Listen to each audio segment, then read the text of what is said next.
Si vous avez passé votre vie à prendre soin des autres, qui s'est assuré que quelqu'un prendrait soin de vous?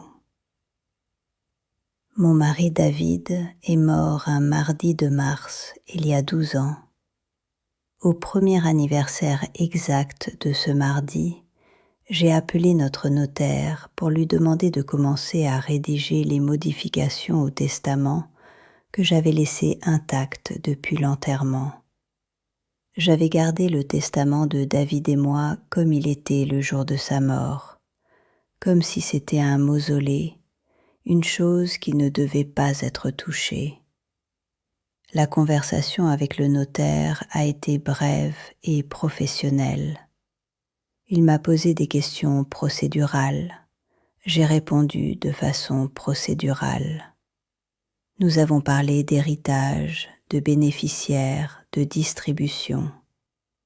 Aucun d'entre nous n'a pleuré ou montré de l'émotion.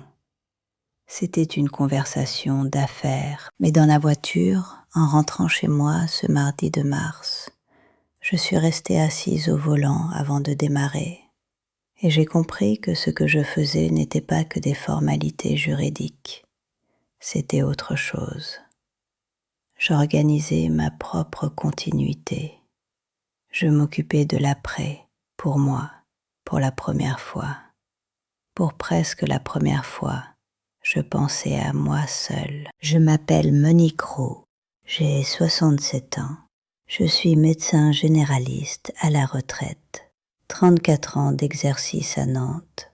34 ans à me lever tôt, à prendre les appels le soir, à m'occuper des autres, à diagnostiquer, à traiter, à suivre, à accompagner les gens à travers les crises et les maladies et les morts quotidiennes que le travail médical montre. Les matins tôt et les urgences le soir et les appels le week-end quand mes patients passaient une mauvaise nuit et avaient besoin que quelqu'un les rassure. J'ai fait ce travail librement et avec plaisir réel. C'est un travail que j'aimais. C'est un travail qui me définissait. Ce que je n'avais pas vu venir, c'est ce qui arrive quand une personne dont toute la vie professionnelle et personnelle aussi, parce que j'avais soigné mes parents, j'avais soigné mon mari David dans sa dernière maladie, avec un dévouement qui avait absorbé 3 années complètes de ma vie, donnant tout ce que j'avais. La mère de David qui avait vécu chez nous pendant 8 années, dont j'avais aussi supervisé la santé, quand cette personne se retrouve soudainement sans personne à soigner. Je m'étais retirée à 65 ans, c'était prévu, c'était l'âge normal.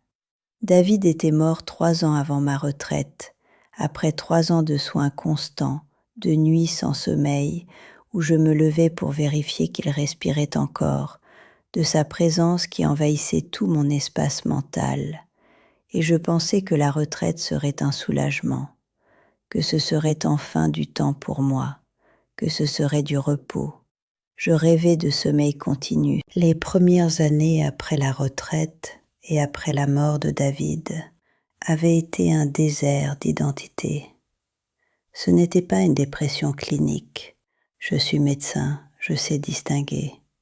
Je n'avais pas perdu le goût de la vie ou la capacité à sentir, mais quelque chose de plus diffus, la sensation d'être la même personne dans un rôle qui n'existait plus, sans savoir quel autre rôle prendre. J'avais passé 40 ans à être quelqu'un pour quelqu'un d'autre, et soudainement, je n'avais personne pour qui être ce quelqu'un. Ce que la conversation avec le notaire m'avait appris ce jour-là, c'est que prendre soin de soi-même peut être appris. Ce n'est pas instinctif, pas pour moi, mais ça peut être appris, comme n'importe quelle compétence clinique, comme on apprend à écouter un cœur, comme on apprend à diagnostiquer. On apprend à se voir aussi comme quelqu'un qui mérite de l'attention. J'ai commencé par les petites choses. J'ai fait ce que je disais à mes patients de faire et que je négligeais pour moi-même. Un bilan de santé complet, une mammographie que je reportais depuis 2 ans, des rendez-vous chez le dentiste que je repoussais continuellement. J'ai repris la marche que j'avais abandonnée pendant les dernières années difficiles avec David. Une marche quotidienne, rien de difficile, juste 1 heure le matin, avant le soleil devienne trop fort. J'ai retrouvé une amie perdue de vue, Sylviane, qui habitait à Rennes et avec qui j'avais fait mes études de médecine. Nous nous téléphonions chaque semaine. Elle devint pour moi ce que j'avais oublié que j'avais besoin, une relation qui n'était pas de soins. Mais la chose la plus importante que j'ai faite, et c'est la chose dont je veux vous parler aujourd'hui, parce que je crois qu'il y a d'autres personnes comme moi dans ce public, c'est que j'ai commencé à demander de l'aide. C'est extraordinairement difficile pour les personnes comme moi, soignants, aidants, personnes dont toute l'identité est construite autour de l'aide aux autres. Demander de l'aide ressemble à un aveu d'échec. C'est une contradiction dans les termes. Si je suis quelqu'un qui aide, comment puis-je aussi être quelqu'un qui a besoin d'aide? C'est faux. C'est une inversion complète. C'est impossible. Mais c'est un faux raisonnement. Je savais que c'était un faux raisonnement. Je l'avais dit à des centaines de patients au cours de mes années de practice. Je l'avais enseigné. Quand un patient me disait « je ne peux pas déranger les autres », je disais « être aidé, c'est donner aux gens la chance de vous aimer ». Mais je l'avais appliqué différemment pour moi-même. Je portais le jugement que je refusais de porter aux autres. Ma voisine Claudette a 65 ans. Elle s'est installée dans la rue il y a 5 ans, après son propre divorce, sa propre perte. Elle est retraitée de l'enseignement. Elle était professeure de littérature dans un lycée. On s'est rencontrés à une réunion du syndicat de copropriété et on s'est trouvé des points communs. Elle aussi avait perdu quelqu'un, elle aussi avait restructuré sa vie seule, elle aussi était indépendante et autosuffisante et s'en sortait très bien, merci de s'en inquiéter. On a commencé à prendre le café ensemble le jeudi matin, juste pour parler, pour avoir quelqu'un à qui dire les choses réelles, pour ne pas avoir toujours à être forte, à avoir les réponses, à être la personne qui sait. Avec Claudette, je pouvais dire « j'ai eu une mauvaise nuit, je m'ennuie, je suis fatiguée ». Ce jeudi matin, cette heure simple avec Claudette et le café, ce rituel devenu la structure de ma semaine, l'événement autour duquel tout le reste s'organise, est devenu l'encre de mon existence. C'est l'heure où j'existe pour quelqu'un et où quelqu'un existe pour moi, mais pas dans la relation de patient-médecin où j'aurai un rôle défini et un pouvoir professionnel. Non, c'est juste 2 femmes qui se rencontrent comme égales, qui existent ensemble sans agenda caché, sans diagnostic à faire, sans traitement à prescrire, simplement ensemble.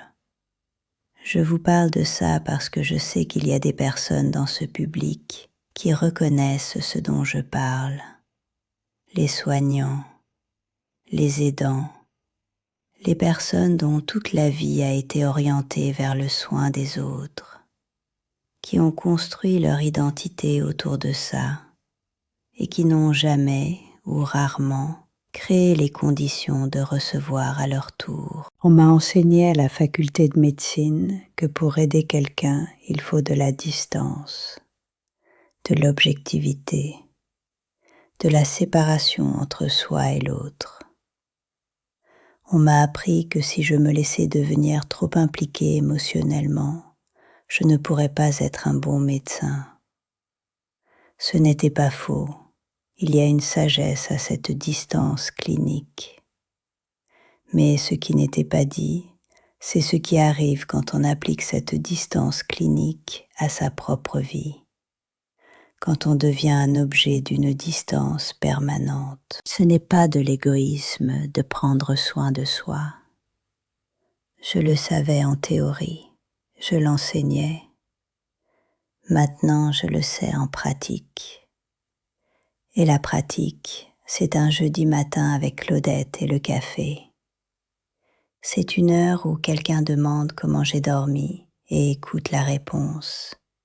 C'est simple, c'est humble, c'est essentiellement humain.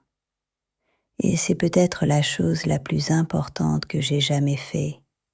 Apprendre que recevoir de l'aide, c'était donner à quelqu'un d'autre la chance de compter, de matière, d'exister pour moi. Abonnez-vous et restez.